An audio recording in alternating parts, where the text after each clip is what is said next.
The second 50% of the 1980s were peculiar days for overwhelming metal specialists Judas Priest.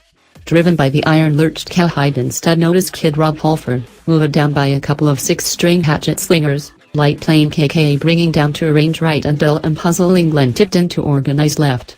The band's melodic heeled head once in a while wandered past the guarantee of their looks.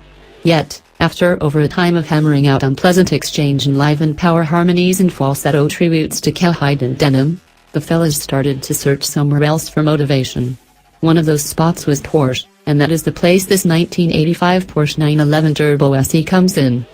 As Tipton lets it know, the band went to the Porsche manufacturing plant in Stuttgart while on visit, and he was so awed with the designing and the careful form process that he needed to have one. Afterward, he reached his nearby UK merchant, Swinford Motors of Sturbridge, who educated him of the new SE subordinate and orchestrated him to take manufacturing plant conveyance of a chiffon white 1985 Porsche 911-930 Turbo SE while the band was on visit in Germany. The auto demonstrated so amazing to Tipton and his bandmates that it turned into a dream of sorts, moving them to team up on their 1986 hit Turbo Lover and name the collection essentially Turbo. The tune bears the written work credits of Halford, Tipton, and Downing. One expects the bass player and the drummer were generally involved. Furnished with the 300 horsepower turbocharged 3.3-liter air-cooled 6-chamber boxer motor, the SE particular incorporates bended back wheel curves, ledge augmentations, cleaned wheel edges, and unique calfskin and side trim.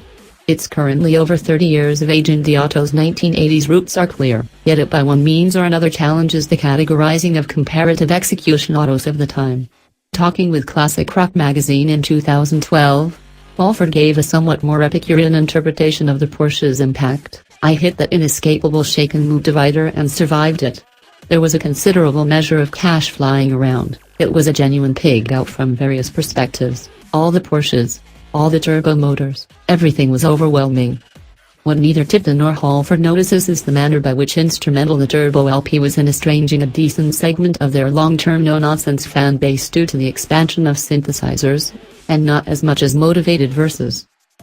Superstar provenance aside, the right-hand drive vehicle indicates just 14,100 miles on the odometer and is in remarkable condition.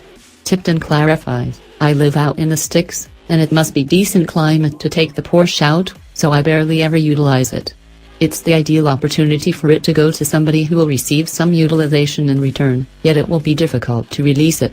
To set up the auto available to be purchased, Tipton sent it to a Porsche authority, where it was fitted with new fuel injectors and a pneumo confirmation in June. The auto will cross the sale hinder on October 21 amid a Porsche sale by Silverstone Auctions at the Wing, Silverstone Circuit, Northamptonshire, England. Assessments peg the mallet value somewhere close to $242,000 and $295,000.